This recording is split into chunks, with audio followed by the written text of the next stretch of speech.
செல்வி அவங்க மகன் ஆகாஷ் கிட்ட சாப்பிட்டியான்னு கேக்குறாங்க.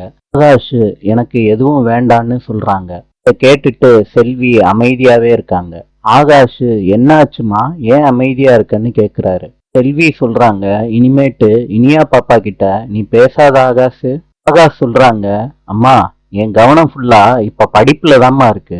செல்வி ஆகாஷுக்கு அட்வைஸ் பண்றாங்க அழுதுகிட்டே.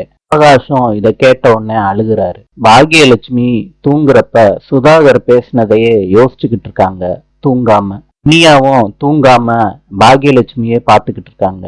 பாக்யா சொல்றாங்க இனியா கிட்ட, அவங்க எல்லாரும் என்னதான் குழப்ப பார்த்தாலும் நீ எடுத்த முடிவுல தெளிவா இரு இனியா அப்படின்னு சொல்றாங்க பாக்யா. இனியா சொல்றாங்க, நான் ஆகாஷுக்கு ஹோப்பை கொடுத்துட்டு நான் வேற ஒருத்தனை கல்யாணம் பண்ணிக்க மாட்டேம்மான்னு சொல்றாங்க. பாக்யா சொல்றாங்க, இனியா நீ யாரையும் கல்யாணம் பண்ணிக்க வேணாம், படிப்புல கவனத்தை செலுத்து, உங்க அப்பாவை பத்தியும் யோசிக்காத, யார பத்தியும் யோசிக்காத, உனக்கு என்ன செய்ய தோணுதோ அதை மாத்திரம் செய். கேட்ட உடனே இனியா தேங்க்ஸ்மான்னு சொல்றாங்க. ரெண்டு பேரும் படுத்து தூங்கிடுறாங்க. செலியனும் பாக்யாவும் இனியாவை பத்தி பேசிக்கிட்டு இருக்காங்க. பேசிக்கிட்டு இருக்கப்ப இனியா வந்துடுறாங்க. பாக்யா டீ போட்டு எடுத்துட்டு வந்து இனியாவுக்கு கொடுக்குறாங்க. இனியா கூட கொஞ்ச நேரம் பேசிக்கிட்டு இருக்காங்க. செலியன் போன் பேசிக்கிட்டு இருக்கப்ப ரொம்ப சீரியஸா பேச ஆரம்பிக்கிறாரு. பாக்யா செலியனுக்கு பக்கத்துல வந்து நிக்கிறாங்க. செலியன் சொல்றாரு, அப்பாவுக்கு ஏதோ மூச்சு திணறல் இருக்குன்னு சொல்றாங்க பாட்டி போன் பண்ணி எனக்கு. இதை கேட்ட உடனே இனியா பதறி போறாங்க. செலியன் சொல்றாரு, இனியா உன்னை அப்பா பார்க்கணும்னு சொல்றாராம், வா இனியா. பாக்யா சொல்றாங்க, எனக்கு என்னமோ உங்க அப்பா நடிக்கிற மாதிரி தோணுது, நான் சொல்றதெல்லாம் நீ நம்பாத இனியா.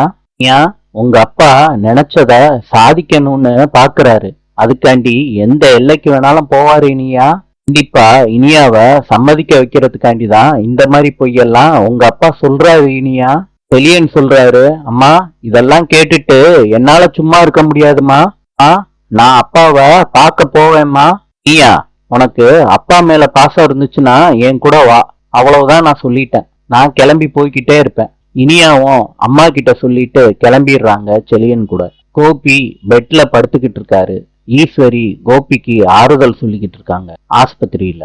செலியன் கேக்குறாங்க ஈஸ்வரி கிட்ட, பாட்டி டாக்டர் என்ன சொன்னாங்க?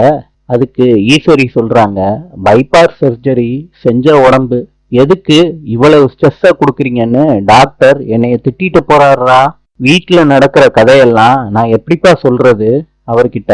செலியன் இதை கேட்டுட்டு அழுகுறாரு. இனியாவும் அழுகுறாங்க. இனியா சொல்றாங்க, சாரி டாடி, என்னாலதான் உங்களுக்கு இவ்வளவு கஷ்டம். கோபி சொல்றாரு, ஏண்டா அழுகுற செல்லம், பிள்ளைங்களுக்காண்டி பெத்தவங்க எவ்வளவு கஷ்டத்தை வேணாலும் அனுபவிப்பாங்கடா, எல்லாம் உன் டாடிக்கு பெரிய விஷயமே இல்ல, நீ கஷ்டப்படாத செல்லம். இனியா சொல்றாங்க, டாடி நான் முந்தி மாதிரி இல்ல டாடி, உங்களுக்கு தெரியாம நான் எதுவுமே செய்யறது இல்ல. ஈஸ்வரியும் செலியனும் திட்டுறாங்க இனியாவ. கோபி சொல்றாரு, அப்பாவுக்கு உடம்பு சரியில்லைன்னு என் பொண்ணு பார்க்க வந்திருக்கா, நீங்க ரெண்டு பேரும் பேசி குழப்பாதீங்க.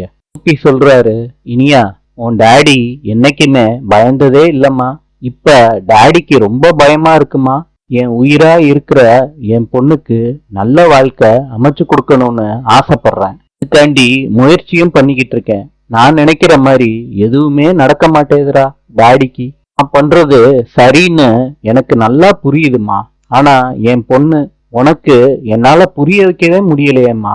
ஐயா நீ சந்தோஷமா வாழ்றத பார்க்காம போய் சேர்ந்துருவேனோன்னு எனக்கு ரொம்ப பயமா இருக்குமா.